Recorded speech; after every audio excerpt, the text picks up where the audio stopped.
اسی طرح ایک دادا جان تھے، عمر والے تھے، وہ روزانہ بیٹھ کے صبح میں قرآن پڑھتے ہیں. ان کے سامنے ایک چھوٹا سا پوتا سامنے بیٹھا رہتا ہے.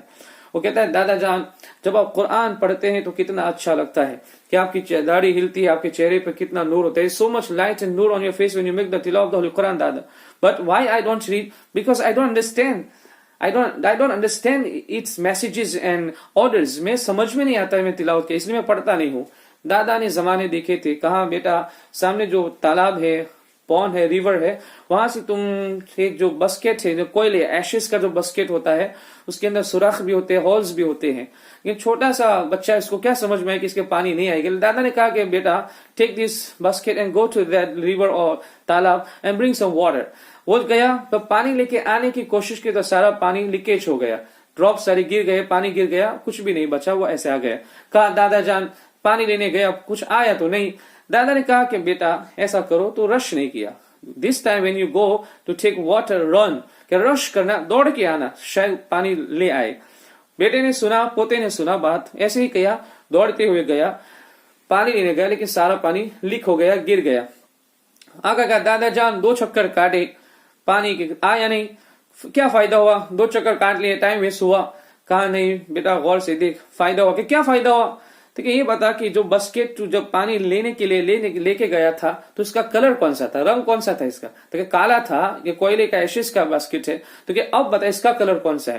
تو پھر وہ سوچنے لگا، ڈیپ تھاٹ میں چلا گیا کہ ہاں بات تو صحیح ہے، اس کا کلر تو بدل گیا ہے. تو کہا یہی قرآن کی تلاوت کا فائدہ ہے بیٹے، کہ تجھے سمجھ میں نہ آئے یا آئے، قرآن کی تلاوت تیرے سینے کے میل کو دھو دیتی ہے. قرآن پڑھا کر تیرے دل کی گندگی، جو غلاظت ہے، جو ہارڈنس ہے، سختی ہے، آ چکی ہے دلوں پر. اس لیے تو قرآن میں اللہ نے فرمایا الم یأن للذین آمنوا ان تخشع قلوبهم لذکر اللہ، کہ کیا ابھی بھی مسلمانوں وہ وقت نہیں ہے کہ تمہارا دل اللہ کے ذکر کے لیے نرم؟ اس لیے there is no time that your heart get polite and soft for the dhikr of Allah subhanahu wa ta'ala. کہ مسلمانوں یہ ساری چیزیں ہونے کے بعد بھی آپ دیکھیں کتنی مشکلیں آ گئی ہیں، سختیاں آ گئی ہیں، مسجدیں کلوز ڈاؤن ہو چکی ہیں، شٹ ڈاؤن ہو چکی ہیں، لوگ اکنومیکلی اپنے لوگوں نے جاب لاس کر دیے ہیں، اور بھی بہت ساری چیزیں ہیں. ان سب وباؤں کو، مصیبتوں کو، فتن کو، جو نبی علیہ السلام نے حدیثوں میں انڈیکیشنز دیے ہوئے ہیں کہ فتنوں کا ظہور ہوگا، یہ ٹرائلز آئے گی، مصیبتیں آئیں گی، کیلمیٹیز ول آکر، یہ سب کو دیکھ کر بھی تمہارے دل نرم نہیں ہوں گے. بلکہ قرآن جو سچے اللہ کے بندے ہیں ان کا حال کیا ہے کہ اللہ الذی نزل احسن الحدیث کتابا منہ تقشعر منہ جلود الذین یخشون ربهم، کہ جو اللہ کے سچے بندے ہیں تو قرآن مقدس کی تلاوت کو سنتے ہیں، تقشعر منہ جلود الذین یخشون، کہ ان کے جو رونگٹے ہیں جسم پہ، جو باریک بال ہیں، وہ بھی کھڑے ہو جاتے ہیں اللہ کی قرآن کی تلاوت سن کر. ان عذاب ربک لواقع ما له من ضعف. حضرت عمر نے اس قرآن کی آیت کو سنا تھا کہ سن تیرے رب کا عذاب آنے والا ہے اور اس کو کوئی دفع نہیں کر سکتا ہے. وہ بے ہوش ہو گئے، انکانشیس ہو گئے تھے، کتنے دنوں تک بیمار رہے آپ. یہ قرآن مقدس کی تلاوت کا اثر ہمارے اسلاف پر، نیک لوگوں پر ہوتا تھا. تو قرآن مقدس کو پڑھ کے ہم اس کی تلاوت کرنی ہے. تو نبی علیہ السلام نے فرمایا کہ میں تجھے نصیحت کرتا ہوں قرآن کی تلاوت کیا کر، وذکر اللہ عز وجل، تو اللہ کا ذکر کیا کر. ذکر بڑی چیز ہے، اللہ کے ذکر سے دلوں کو سکون ملتا ہے. surely there is the peace, there is the composure of heart and tranquility of heart in the dhikr of Allah subhanahu wa ta'ala. But وَاذْكُرِ اسْمَ رَبِّكَ وَتَبَتَّلْ إِلَيْهِ تَبْتِيلًا. Many people they would complain that we make the dhikr of Allah subhanahu wa ta'ala, but we don't find mental peace and sukun. Problem is that there is a condition for there are conditions for everything. There are certain conditions we have to follow when we make the dhikr of Allah subhanahu wa ta'ala. Here Allah subhanahu wa ta'ala in Surah Al-Muzammil, he says, irshad فرماتا ہے کہ ذکر کرو لیکن دنیا کی ساری چیزوں سے کنارہ کش ہو جاؤ. When you make the dhikr of Allah subhanahu wa ta'ala, that time you should give up all worldly concerns, all worldly matters aside, then make dhikr of Allah subhanahu sincerely, with kindness of heart, softness of heart and sincere heart. Make the dhikr of Allah subhanahu wa ta'ala.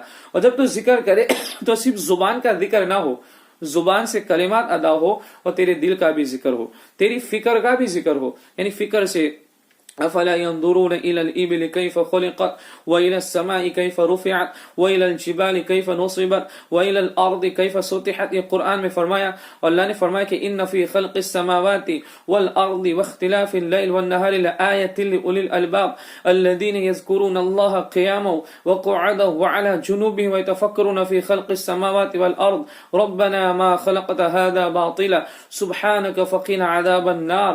یہ اللہ کے بندوں کی نشانیاں ہے کہ اللہ الذي رفع السماوات بغير عمد الذي خلق سبع سماوات طباقا هل ترى من فطور ثم ارجع البصر كرة ينقلب إليك البصر خاسئا وهو حسير ولقد زينا السماء الدنيا بمصابيح وجعلناها رجوما للشياطين وأعتدنا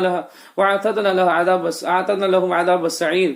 یہ قرآن کی آیت ہم ایک پیغام دے، ایک فکر دے رہی ہے کہ ساری چیزوں کو، آسمان کو دیکھو، زمین کو دیکھو، ستاروں کو دیکھو، درختوں کی ہریالی میں، in the greeneries of the trees and in the water of the ocean, in the پانی، اوشن، سمندروں کے پانی میں، جہاں بھی آسمان کی بلندی میں، اور ہر جگہ جہاں بھی دیکھو پہاڑوں کی اسٹرانگنس میں، بلندی میں، اللہ کا ان ساری چیزوں کو دیکھ کر اللہ کو یاد کرو. تو یہ ذکر فکری ہے، فکر بھی تمہاری ذکر، تمہاری زبان سے اللہ کا ذکر جاری و ساری ہونا چاہیے. اور یقیناً اللہ سبحانہ و تعالی کا پاک نام جب لیا جائے تو اس سے راحت، سرور اور ایک قرار میسر ہوتا ہے دل کو.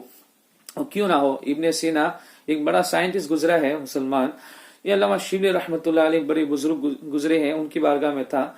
تو علامہ شبلی رحمۃ اللہ علیہ یوں بیان کر رہے تھے کہ یقیناً جب اللہ، کوئی بندہ ذکر کی سے اللہ پڑھتا ہے تو دلوں کو سکون ملتا ہے، عجیب سی کیفیت محسوس ہوتی ہے.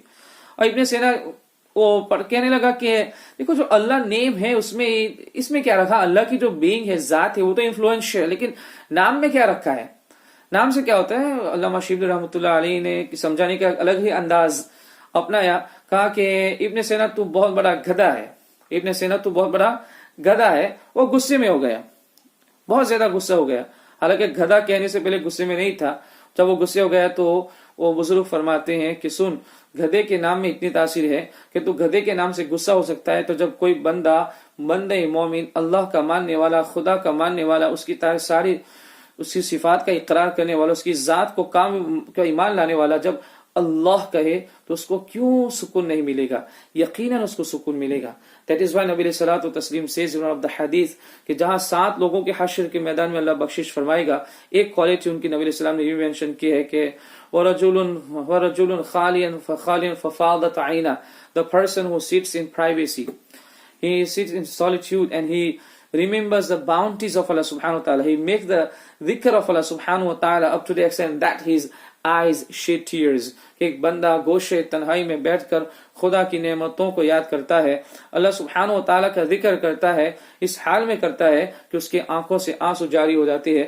نبی علیہ السلام فرماتے ہیں کہ اللہ سبحانہ و تعالیٰ حشر کے میدان میں اس کو عرش اعظم کا سایہ عطا فرمائے گا، اللہ سبحانہ و تعالیٰ اس کو جنت عطا فرمائے گا. میرے بھائیو، خدا کے ذکر سے ساری خدا کے ذکر میں سب رکھا ہوا ہے. بس کنڈیشنز یہ ہے کہ ہم ذکر کی جو شرطیں ہیں، جو شرط جو کنڈیشنز ہے ذکر کی، ان کو ادا کریں، اس کے ساتھ خدا وحدہ لا شریک کا ذکر کریں. اللہ سبحانہ و تعالی ہمیں ذکر کی دولت عطا فرمائے. اور فائدہ کیا ہوگا؟ فَإِنَّهُ ذِكْرٌ لَكَ فِي السَّمَاءِ، اگر تو زمین پہ آسمان اللہ کا ذکر کرے گا، آسمانوں میں تیرا ذکر ہوگا. وَنُورٌ لَكَ فِي الْأَرْضِ، اور زمین میں تیرے لیے نور ہوگا. آپ دیکھیں جن لوگوں نے ذکر الہی میں اپنی زندگی کے شب و روز گزارے ہیں، زندگی کے precious moment, all those pious predecessors, those who spend their lives making a dhikr of Allah subhanahu wa ta'ala, still the world hasn't forgotten them. کہ ابھی تک دنیا انہیں بھولی نہیں ہے. آپ دیکھیں آج بھی ہزاروں مزارات ایسے ہیں اولیاء کرام کے جہاں لاکھوں کی تعداد میں لوگ حاضری دیتے ہیں. یہ وہ لوگ ہیں جنہوں نے اپنی زندگی کی قیمتی اوقات اور ساعتوں کو، پریشیس مومنٹس کو انہوں نے اللہ کے ذکر میں اسپینڈ کیا، اللہ کے ذکر میں لگایا، ہمیشہ خدا وحدہ لا شریک کا ذکر کیا. آج بھی زمین میں ان کے لیے نور ہے، ان کی عزتیں، عظمتیں ہیں. اللہ اکبر. اور حدیث میں آگے کمپلیٹ کرو، نبی علیہ السلام نے فرمایا، پھر حضرت ابو ذر کہتے ہیں کہ یا رسول اللہ اور نصیحت فرمائے. نبی علیہ السلام نے فرمایا بطول الصمت، I advise you، میں تجھے نصیحت کرتا ہوں کہ زیادہ خاموش رہا کر، کہ خاموشی تجھے شیطان کے خلاف، تیری شیطان کے حملوں کے اگینسٹ میں تیری مدد کرے گی، ہیلپ کرے گی. کہاں اور نصیحت فرمائے، کہاں زیادہ ہنسنے سے بچا کر، کیوں زیادہ ٹھٹھا کرنے سے، مذاق کامیڈی کرنے سے بچا کر، یہ تیرے دل کو مردہ کرے گا. پھر کہا یا رسول اللہ اور نصیحت فرمائے، تو نبی علیہ السلام نے فرمایا قل الحق وان کان مرا، کہ سچی بات کہو اگرچہ کڑوی ہو۔ حق حق ہوتا ہے، حق سچی ہی بات کہی جانی چاہیے۔ اور نبی علیہ الصلوۃ والتسلیم نے اور بھی فرمایا لا تخف فی اللہ لومۃ لائم، کہ سن اللہ سبحانہ و تعالیٰ کی اطاعت میں، اوبیڈینسی میں، جب کسی چیز میں اللہ کے کمان حکم کو فالو کر رہا ہے تو کوئی تمہیں کنڈیم کر رہا ہے، تمہارے بارے میں برا بول رہا ہے، پھر اس کی تم فکر نہ کرنا، وری نہ کرنا، تمہیں خدا کو راضی کرنا ہے، لوگوں کو نہیں۔ پھر نبی علیہ السلام نے یہ بھی فرمایا کہ جس کانی الناس ما تعلم من نفسی، ایک چیز یہ ہے کہ تیرے اندر خود ہے، وہی چیز جب تو دوسروں میں دیکھتا ہے تو انگلی کرنا شروع کر دیتے ہیں ہم لوگ، انگلی اس کی طرف اٹھاتے ہیں، لمبی کرتے ہیں، تو یہ چیز نہیں ہونی چاہیے۔ بندے کو اپنی خود کی اصلاح کرنے کی کوشش کرنی چاہیے، بلکہ دوسرے کو بھی کبھی کچھ کہے تو طعن و تشنیع کبھی نہ کرے۔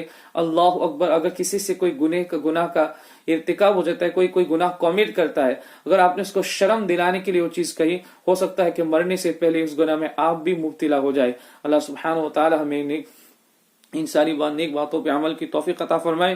بولنے میں سننے میں عمدن سبن کسی قسم کے خطا بھول ہوئی ہو، اللہ سبحانہ و تعالی اپنے نبی کریم صلی اللہ علیہ وسلم کے صدقہ دفعہ معاف فرمائے۔ صلی اللہ تعالی علی خیر خلق سیدنا محمد وعلی آلہ وصحبہ اجمعین برحمتک یا ارحم الراحمین۔